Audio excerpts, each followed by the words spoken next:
નમસ્કાર. Dholka education society સંચાલિત શ્રી શિવશાસ્ત્રી અધ્યાપન મંદિરમાં હું ગુજરાતીની અધ્યાપિકા મહંત ગીતાબેનજી સર્વ તાલીમાર્થી બહેનોને આવકારું છું. ડીએલએડ અભ્યાસક્રમ પ્રથમ વર્ષ કોર્સ 5A પદ્ધતિ શાસ્ત્ર અને વિષય વસ્તુ ગુજરાતી ધોરણ 1 થી 5. પ્રસ્તુત વિષય અંતર્ગત આજે આપણે પ્રકરણ 3 માતૃભાષા શિક્ષણના મૂલ્યાંકન પ્રકરણની અંદર આજે આપણે કઈ કઈ સમજ દર્શાવવામાં આવી છે તેની વાત કરીશું. તાલીમાર્થી બહેનો, પ્રસ્તુત પ્રકરણની અંદર વાંચનનું મૂલ્યાંકન કઈ રીતે થાય છે તેની સમજ આપવામાં આવી છે. ત્યારબાદ નિબંધનું મૂલ્યાંકન આપણે કઈ રીતે કરીશું શિક્ષક તરીકે તેની સમજ આપવામાં આવી છે. ત્યારબાદ બાળકે લખેલા અહેવાલનું મૂલ્યાંકન આપણે શિક્ષક તરીકે કઈ રીતે કરીશું તેની સમજ આપવામાં આવી છે. અને ચોથું છે કે વિચાર વિસ્તારનું મૂલ્યાંકન, એટલે બાળકને જ્યારે આપણે વિચાર વિસ્તાર કરતાં શીખવીએ છીએ ત્યારબાદ અન્ય આપેલા વિચાર વિસ્તારનું મૂલ્યાંકન તેણે પોતે કરેલું હોય ત્યારે શિક્ષક તરીકે આપણે તેનું મૂલ્યાંકન કઈ રીતે કરીશું તેની સમજ પ્રસ્તુત પ્રકરણમાં આપવામાં આવેલી છે. એટલે કે પ્રકરણ 3માં વાંચનનું મૂલ્યાંકન, નિબંધનું મૂલ્યાંકન, અહેવાલનું મૂલ્યાંકન અને વિચાર વિસ્તારનું મૂલ્યાંકનની સમજ આપણે શિક્ષક તરીકે કઈ રીતે કરીશું તેની સમજ પ્રસ્તુત પ્રકરણમાં આપવામાં આવી છે. તાલીમાર્થી બહેનો, એમાં આજે આપણે આજના આ તાસમાં વાંચન શિક્ષણનું મૂલ્યાંકન કઈ રીતે કરીશું તેની સમજ પ્રાપ્ત કરીશું. તો આવો આપણે વાંચન શિક્ષણના મૂલ્યાંકનની સમજ પ્રાપ્ત કરીએ.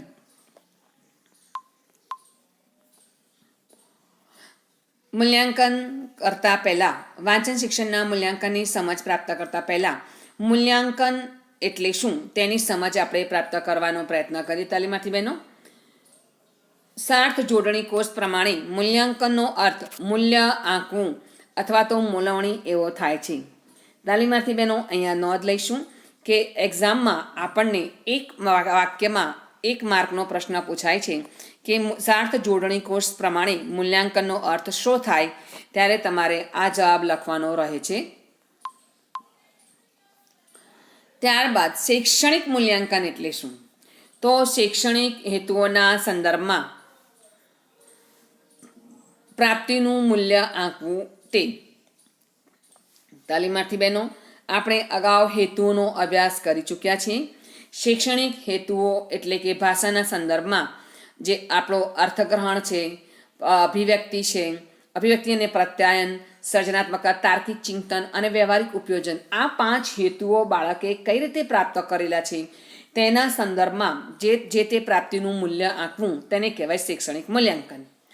બીજું કે શૈક્ષણિક મૂલ્યાંકનનો બીજો એક અર્થ જોઈએ તો શિક્ષણ દ્વારા વિદ્યાર્થીઓમાં આવેલા અપેક્ષિત વર્તન પરિવર્તનોને ચકાસવાની તે પ્રક્રિયા છે.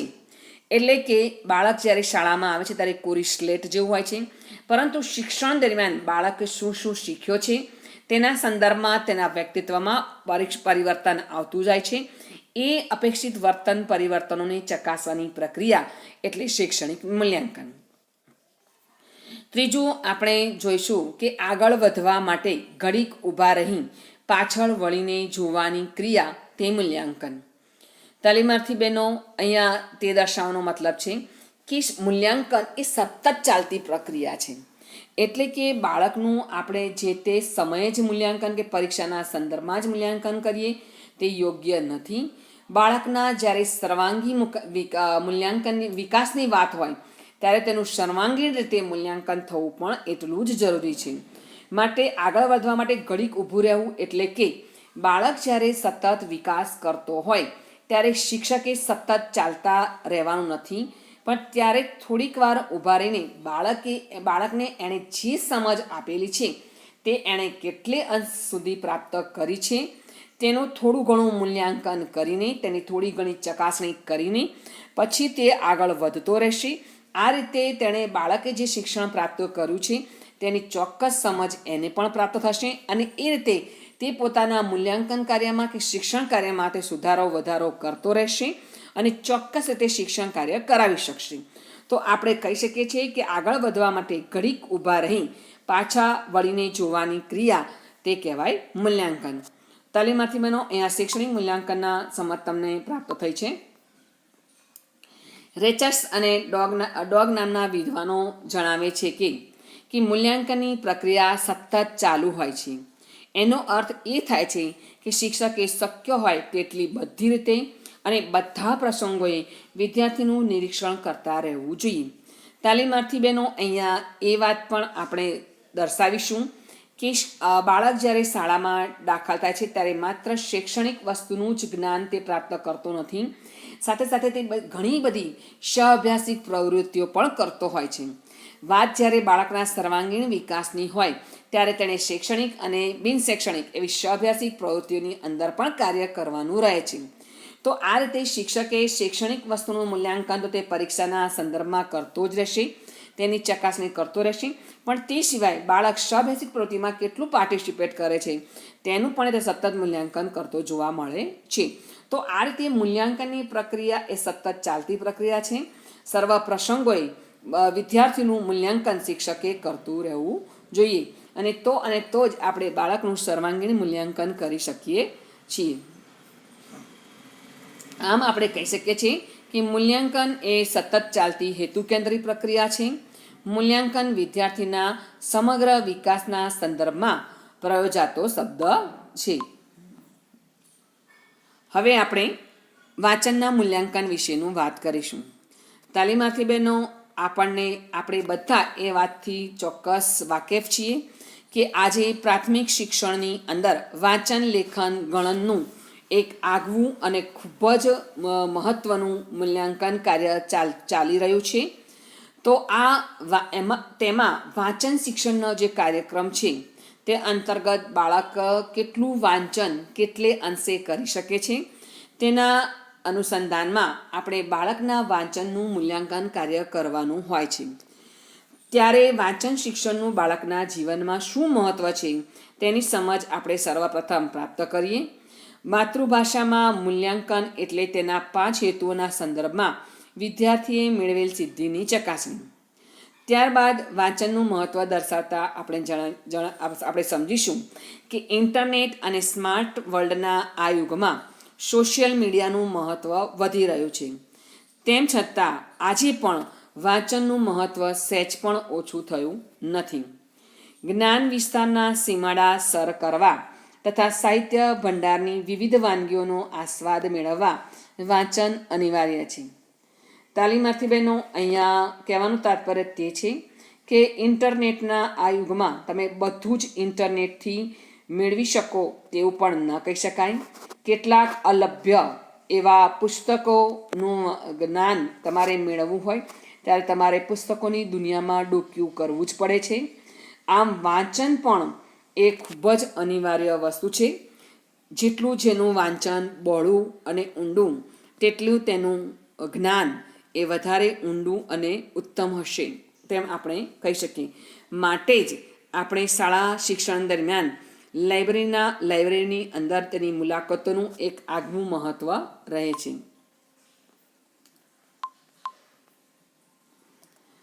વાંચન શિક્ષણ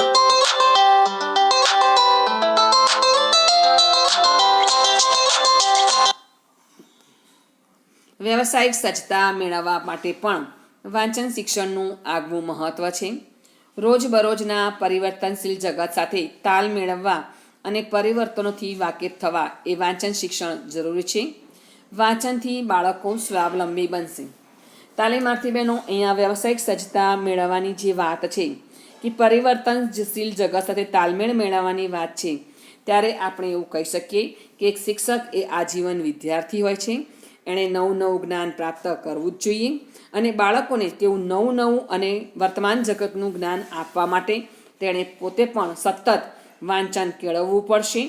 એટલું જ નહીં, આ વસ્તુનું જ્ઞાન તેણે બાળકને પણ આપવાનું છે. બાળક જેટલું લાઇબ્રેરીની અંદર તેની જેટલી મુલાકાત લેશે, જેટલું તેનું વાંચન કરતો થશે તેમ તેનો આત્મવિશ્વાસ વધશે, સ્વયં જ્ઞાન પ્રાપ્ત કરતો હોવાથી બાળકને તે સ્વાવલંબી બનતો જશે. તો આ પાયો તેનો પ્રાથમિક શિક્ષણમાં જ નખાય તે ખૂબ જરૂરી છે. માટે વાંચન શિક્ષણનું આગવું મહત્ત્વ એ પ્રાથમિક શિક્ષણ કક્ષાએ આંકવામાં આવ્યું છે, દર્શાવવામાં આવ્યું છે. તાલીમાર્થી બહેનો, અહીંયા વાંચનના મૂલ્યાંકનની આપણે વાત કરીશું. તો વાંચન વ્યક્તિ બે રીતે અર્થગ્રહણ કરતો હોય છે. એક શ્રવણ દ્વારા અને બીજું વાંચન દ્વારા. શ્રવણ દ્વારા આપણે દાખલા તરીકે આપણે ઘણું ખરું સાંભળીને આપણે તેનો અર્થ સમજવાનો પ્રયત્ન કરીએ છીએ. તેવી જ રીતે આપણે વાંચન દ્વારા પણ તેમાંથી નિષ્કર્ષ કાઢવાનો એટલે કે તેમાંથી સમજ પ્રાપ્ત કરવાનો પ્રયત્ન કરીએ છીએ. આમ વ્યક્તિ બે રીતે અર્થગ્રહણ કરવાનો પ્રયત્ન કરે છે, એક શ્રવણ દ્વારા અને બીજું વાંચન દ્વારા. જેમાંથી આજે આપણે વાંચન દ્વારા અર્થગ્રહણ વિશેની વાત કરવા માટે ભેગા થયા છે તાલીમાર્થી બહેનો. તો વાંચનના બે પ્રકાર છે. તો એક છે મુખ વાંચન અને બીજું છે મૂક વાંચન. મુખ વાંચન એટલે મોટેથી વાંચવું તે, અને મૂક વાંચન એટલે કે મનમાં વાંચવું, જેને આપણે શાંત વાંચન પણ કહી શકીએ છીએ. તાલીમાર્થી બહેનો, મુખ વાંચન પ્રાથમિક શિક્ષણ કક્ષાએ એ વધારે મહત્ત્વ ધરાવે છે. ધોરણ 1થી 8ના બાળકોમાં અને તેમાંય ધોરણ 1થી 5ના બાળકોમાં મુખ વાંચનનું આગવું મહત્ત્વ છે. એટલે કે જ્યારે બાળક ધોરણ 1થી ધોરણ 5 સુધીની કક્ષા સુધી જ્યારે શિક્ષણ મેળવતો હોય છે, ત્યારે ભાષા શિક્ષણના તાસ દરમિયાન તેને મોટેથી વંચાવવામાં આવે છે, તેનો પ્રયત્ન કરવામાં આવે છે, અને તેના દ્વારા શિક્ષક તેનામાં રહેલી ત્રુટિ કે ક્ષતિઓને તે નિવારવાનો પ્રયત્ન કરતો હોય છે. તો જેને કહેવાય મુખ વાંચન. ત્યારબાદ ધોરણ 6થી 8માં તે ધીમે ધીમે મુખ વાંચનનો મહાવરો તેને કેળવવા માટે તે પોતે પાઠ વાંચશે અને ત્યારબાદ વિદ્યાર્થીઓને તેને પાઠને મનમાં વાંચવાનું કહેશે. આ રીતે ધોરણ 6થી બાળકોમાં શાંત વાંચનનું કેળવવાનો પ્રયત્ન કરાવવામાં આવશે. પણ તેમ છતાં ધોરણ 1થી 8 કક્ષાએ બાળકોમાં મુખ વાંચનના મૂલ્યાંકનનું એક વિશેષ મહત્ત્વ દર્શાવવામાં આવ્યું છે, અને તેના અંતર્ગત જ સરકારે વાંચન શિક્ષણના કાર્યક્રમ એ અમલી બનાવ્યો છે. તો ત્યારે આપણે મુખ વાંચન વિશેની અહીંયા સમજ પ્રાપ્ત કરીશું કે મુખ વાંચનનું શું મહત્ત્વ છે, અને મુખ વાંચન બાળક કેટલે અંશે પ્રાપ્ત કર્યું છે, તેનું મૂલ્યાંકન કઈ રીતે કરી શકાય, મુખ વાંચન કરતી વખતે કઈ બાબતો ધ્યાનમાં રાખવી જોઈએ, તેની સમજ આપણે પ્રાપ્ત કરીશું.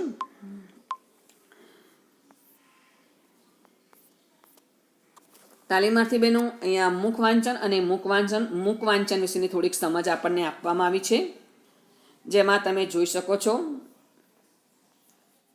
આપણે તેને થોડુંક હાઇલાઇટ કરીને સમજવાનો પ્રયત્ન કરીશું.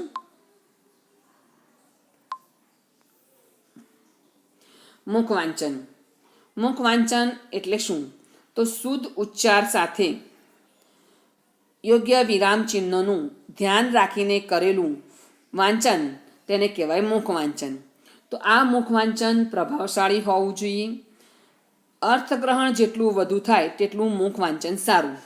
તાલીમાર્થી બહેનો, અહીંયા કહેવાનો અર્થ એ છે કે બાળક જ્યારે મુખ વાંચન કરતો હશે ત્યારે તેણે જે વસ્તુનું વાંચન કરતો હશે તેના અર્થને બરાબર સમજ્યો હશે તો તેનું મુખ વાંચન કાર્ય એ ઝડપી હશે.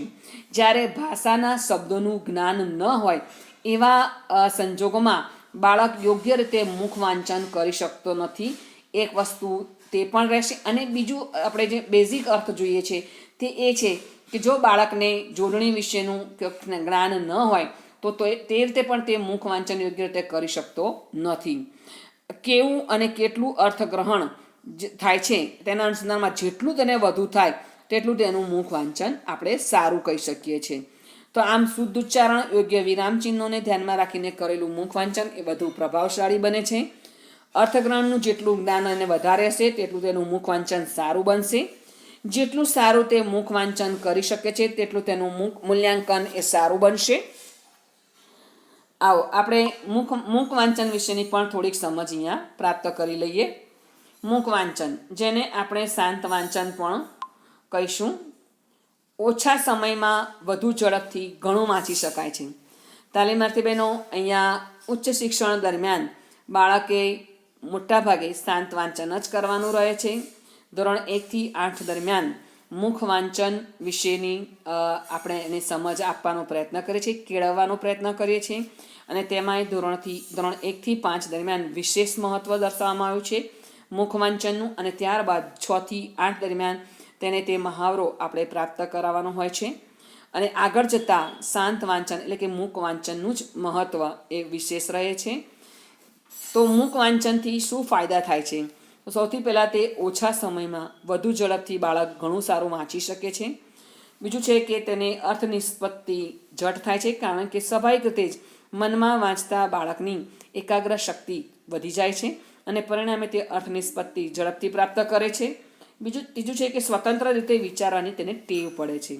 બાળક એકાગ્ર થઈને ધ્યાનપૂર્વક વાંચન કરતો હોવાથી તેની સ્વતંત્ર રીતે વિચારવાની ટેવ ઝડપી બને છે. શાંત વાંચન બાળક ગમે ત્યાં કોઈ પણ સ્થળે કરતો જોવા મળે છે વ્યક્તિઓ, જેમ કે ઘરમાં, ટ્રેનમાં, પુસ્તકાલયમાં, છાત્રાલયમાં, વાંચનાલયમાં, સભાઓમાં. આ સર્વત્ર જગ્યાએ બાળક શાંત વાંચન સરળતાથી, સહજતાથી કરી શકતો હોય છે.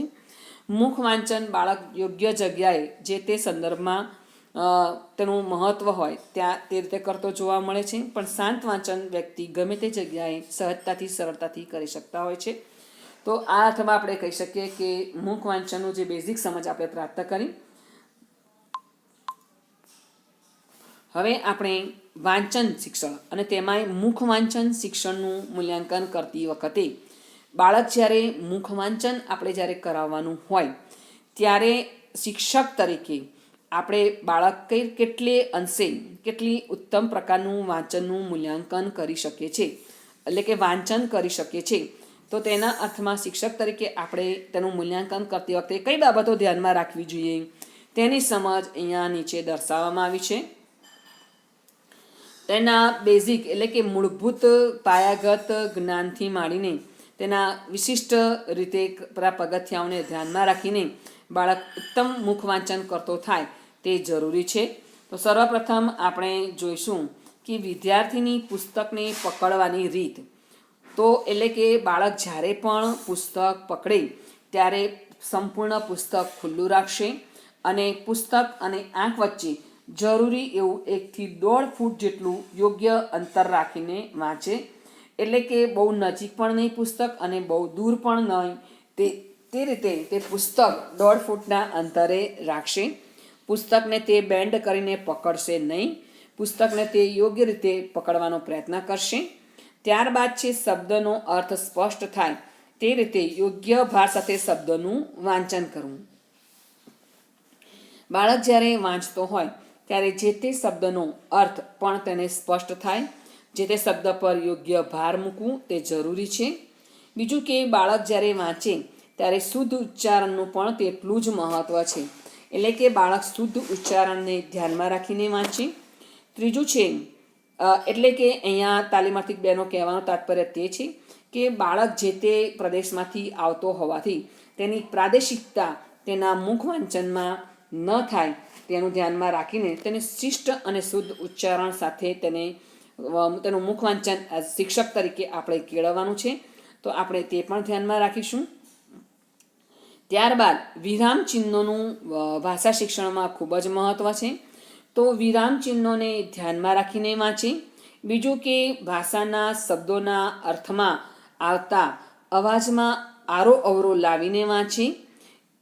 બીજું છે કે ભાવને અનુરૂપ મધુરતા, કરુણતા, હાસ્ય વગેરેની અભિવ્યક્તિ તેમાં થવી જ જોઈએ. તાલીમાર્થી બહેનો દાખલા તરીકે કોઈ પાઠ કે કાવ્ય જેની અંદર કરુણ રસ છલકાતો હોય તો શિક્ષક તે જ રીતે બાળકને પોતે પઠન કરે અને તે જ રીતે બાળક જે તે વસ્તુનું ભાષા સાહિત્યનું સુંદર જે તે ભાવના અંતર્ગત યોગ્ય આરો અવરો સાથે વિરામ ચિહ્નોને ધ્યાનમાં રાખીને શુદ્ધ ઉચ્ચારણ સાથે વાંચે તે ખૂબ જરૂરી છે. શિક્ષક અને સાથી મિત્રોના હસ્તાક્ષરનું યોગ્ય વાંચન, એટલે કે જે તે બાળકને માત્ર પુસ્તકનું જ નહીં પણ જે તે વસ્તુનું હસ્તાક્ષરનું પણ સારી રીતે યોગ્ય વાંચન કરતાં શીખીએ. વાંચતી વખતે અક્ષર કે શબ્દનું વાંચન ચૂકી જવું અથવા બિનજરૂરી રૂકાવટ આવવી તેનું પણ ધ્યાનમાં રાખવાનું છે. ઘણી વખત બાળક યોગ્ય રીતે વાંચી શકતો નથી.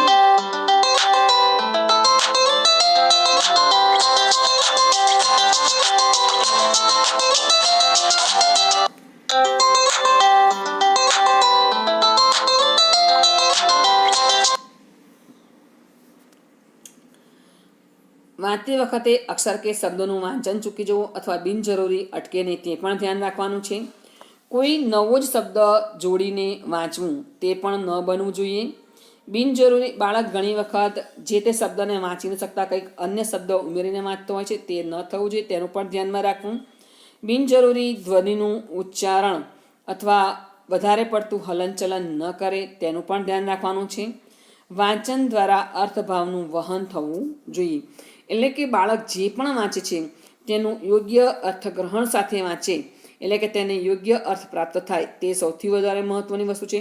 તો આ બાબતને પણ તેને ધ્યાનમાં રાખવાની છે. તો તાલીમાર્થી બહેનો, અહીંયા તમે જોઈ શકો છો કે બાળકે પુસ્તક પકડતી વખતે યોગ્ય અંતર રાખવાનું છે, યોગ્ય શબ્દ અને શબ્દ પર ભાર મૂકીને વાંચવાનું છે, શુદ્ધ ઉચ્ચારણ સાથે વાંચવાનું છે, વિરામ ચિહ્નોનો ખ્યાલ રાખવાનો છે, ભાવને અનુરૂપ તેણે વાંચવાનું છે.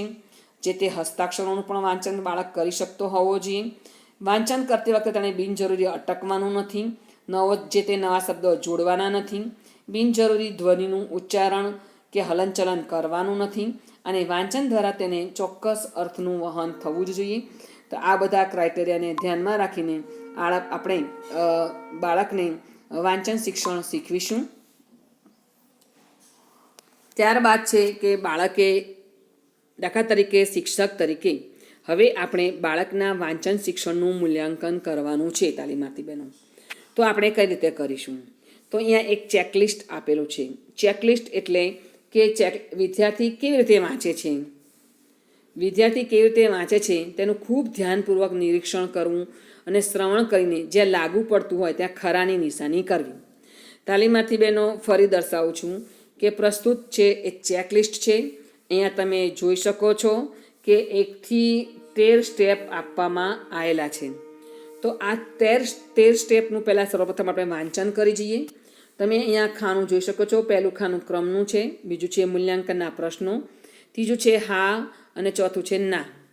હવે આ જે 13 પ્રશ્નો આપ્યા છે તેના અનુસંધાનમાં તમે બાળકને કોઈ ફકરો વંચાવો છો ત્યારે તેણે આ 13 સ્ટેપમાંથી કેટલા સ્ટેપનું ધ્યાન રાખ્યું છે, તે જે સ્ટેપનું આપણે ધ્યાન રાખ્યું છે એના અનુસંધાનમાં તમારે જે તે ખાનામાં, હાના ખાનામાં જો બાળક કરતો હોય તો હાના ખાનામાં નિશાની કરીશું અને જો ન કરતો હોય યોગ્ય રીતે તો નાના ખાનામાં નિશાની કરીશું. ચલો આપણે દાખલા તરીકે સમજવાનો પ્રયત્ન કરીએ. પહેલાં આપણે મૂલ્યાંકનના 13 પ્રશ્નોની સમજ કેળવી લઈએ. તો દાખલા તરીકે બાળક વાંચે છે ત્યારે એની પુસ્તક પકડવાની પદ્ધતિ સાચી છે. જો આને પદ્ધતિ સાચી હોય તો આપણે ખરાની નિશાની હાના ખાનામાં કરીશું. આંખ અને પુસ્તક વચ્ચેનું યોગ્ય અંતર જળવાયું છે, હા, તો આપણે હાના ખાનામાં નિશાની કરીશું. લિપિચિહ્નો અને સંયુક્ત અક્ષરોનું યોગ્ય ઉચ્ચારણ કરે છે, એટલે કે જોડાક્ષરોનું તે યોગ્ય ઉચ્ચારણ કરે છે. જો ન કરતો હોય તો આપણે નાના ખાનામાં ખરાની નિશાની કરીશું. ત્યારબાદ બાળકે વાંચતી વખતે વિરામ ચિહ્નોનો ખ્યાલ રાખ્યો છે, હા, તો આપણે હાના ખાનામાં નિશાની કરીશું. બાળકે જે વાંચ્યું છે તે યોગ્ય આરોહ અવરોધ સાથે વાંચ્યું છે, હા, તો આપણે તેની હાના ખાનામાં નિશાની કરીશું. પછી બાળકની જે વાંચવાની ગતિ છે, જે ઝડપ છે તે યોગ્ય છે. જો ના હોય તો આપણે નાના ખાનામાં નિશાની કરીશું. બાળકની અવાજની ઊંચાઈ યોગ્ય છે. જો યોગ્ય હોય તો આપણે તેની હાના ખાનામાં નિશાની કરીશું. પછી શુદ્ધ ઉચ્ચારણ થાય છે. જો બધા જ સ્ટેપમાં શુદ્ધ ઉચ્ચારણ થતું હોય તો આપણે હામાં કરીશું અને ન થતું હોય ઉચ્ચારણ તો આપણે નાના ખાનામાં નિશાની કરીશું. પછી વાંચતી વખતે તેણે શરીરનું બિનજરૂરી હલનચલન તેણે ટાળ્યું હતું. એટલે કે બાળક જ્યારે વાંચે છે ત્યારે વધારે પડતું હલનચલન, બિનયોગ્ય હલનચલન તે કરતો હતો. જો કરતો હોય તો આપણે તેનું નાના ખાનામાં નિશાની કરીશું. પછી તે છાપેલા વાંચનનું જે તમે ફકરો આપ્યો હોય એ સિવાય તમે બીજું કોઈ પણ છાપેલું સાહિત્ય તેને બતાવો. અન્ય જે પાઠ્યપુસ્તક સિવાયનું પણ હોઈ શકે તો તેવા છાપેલા સાહિત્યનું તે વાંચન કરી શકે છે. જો કરી શકતો હોય તો હા. પછી તે બીજા અન્ય કોઈ હસ્તાક્ષરોનું વાંચન કરી શકે છે. જો કરી શકતો હોય તો આપણે હાના ખાનામાં નિશાની દર્શાવીશું. વાંચનારને અર્થગ્રહણ થાય છે. હા તો થતું હોય તો આપણે હાના ખાનામાં નિશાની કરીશું. સાંભળનારને અર્થભાવનું વહન થાય છે. એટલે કે બાળક પોતે વાંચે છે તે અર્થભાવનું વહન તો કરે જ છે, પણ એણે વાંચેલું મુખ વાંચન એ અન્ય વ્યક્તિ જ્યારે સાંભળે છે ત્યારે એને જે તે ભાવનું યોગ્ય અર્થવહન થાય છે. એટલે કે તેને સમજ પ્રાપ્ત થાય છે કે બાળક જે વાંચે છે તે યોગ્ય અર્થ સાથેનું તે ગ્રહણ કરી શકે છે. જો કરી શકતો હોય વ્યક્તિ તો આપણે હાના ખાનામાં નિશાની કરીશું. તાલીમાર્થી બહેનો, અહીંયા 13 ક્રાઇટેરિયા આપેલા છે આપણે કહ્યું તેમ. હવે આપણે શિક્ષક તરીકે 13 જે આપણે જે સ્ટેપ પ્રશ્નો છે તેના 5-5 ગુણો મૂકી દઈશું. તો 13 પંચું કેટલા થશે? 13ના 5-5 ગણીશું તો 5 દાન 50 અને બીજા 15 એટલે કે કેટલા? 65 ગુણ થશે. તો 13 પંચું 65 ગુણનું જ્યારે મૂલ્યાંકન હોય ત્યારે 65માંથી બાળક કેટલા ગુણ પ્રાપ્ત કરે છે તે આપણે જોવાનું રહેશે.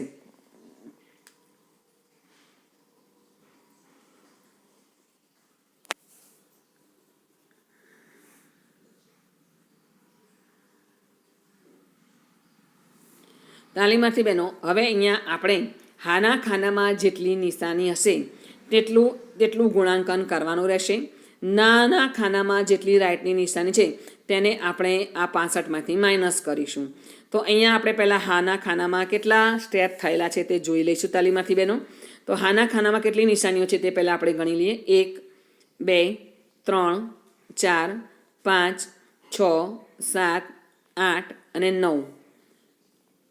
તાલીમાર્થી બહેનો, અહીંયા 9 નિશાની તે આપણે હાના ખાનામાં છે, જે એનું ઉત્તમ મૂલ્યાંકન કાર્ય ગણી શકાય. જ્યારે આપણે તેવું ગણીએ ત્યારે 65માંથી વિદ્યાર્થીએ કેટલા ગુણ મેળવ્યા છે, બરાબર?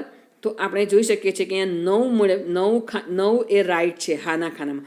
જેટલું તેના હાના ખાનામાં ખરાની નિશાની વધુ તેટલું તેનું વાંચન શિક્ષણ સારું.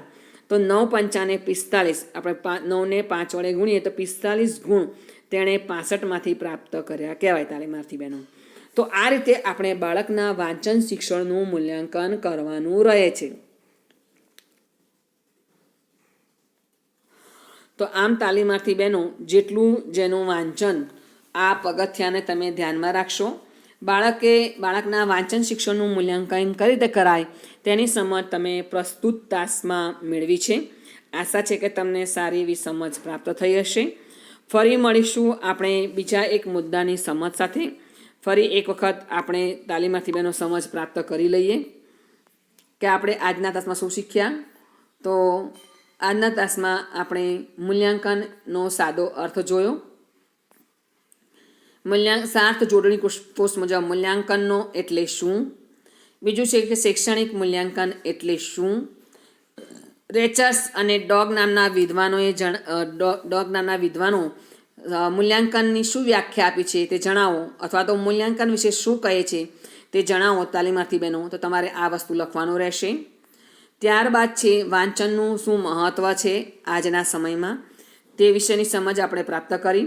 ત્યારબાદ વાંચન દ્વારા જે અર્થગ્રહણ થાય છે તેવા વાંચનના કયા મુખ્ય 2 પ્રકારો છે, તો મુખ વાંચન અને શાંત વાંચન. ત્યારબાદ આપણે મુખ વાંચન અને શાંત વાંચન એટલે કે મુખ વાંચન વિશેની સામાન્ય સમજ મેળવી. તો ત્યારબાદ વાંચનનું મૂલ્યાંકન કરતી વખતે કઈ બાબતો ધ્યાનમાં રાખવી જોઈએ. જો તમને એવો પ્રશ્ન પૂછાય તો તમે નીચેના સ્ટેપને ધ્યાનમાં રાખીને સમજ આપણે આપવાની જ તાલીમાર્થી બહેનો. ત્યારબાદ છે કે તમને એવું પૂછાય તાલીમાર્થી બહેનો કે વાંચન શિક્ષણ અંતર્ગત ચેકલિસ્ટ જણાવો. તમે કયા પ્રશ્નોને ધ્યાનમાં રાખીને બાળકના વાંચનનું મૂલ્યાંકન કરશો. તો તમારે આ ચેકલિસ્ટ તમારે જણાવવાનું રહેશે તાલીમાર્થી બહેનો. તમારે જણાવવાનું રહેશે. તો આ રીતે આ છે વાંચન શિક્ષણનું ચેકલિસ્ટ, અને આ છે એ વાંચન શિક્ષણ કરતી વખતે ધ્યાનમાં રાખવાની બાબતો. તાલીમાર્થી બહેનો, જ્યારે ધ્યાનમાં રાખવાની બાબતો પૂછાય ત્યારે આપણે આ દર્શાવીશું અને ચેકલિસ્ટ દર્શાવવાની વાત થાય ત્યારે આપણે આ વસ્તુ કોઠો દર્શાવવાનો રહેશે. આશા છે કે આજના ક્લાસમાં તમને સારી એવી સમજ પ્રાપ્ત થઈ હશે. ફરી મળીશું બીજા એક મુદ્દાની મૂલ્યાંકનની સમજ સાથે. નમસ્કાર.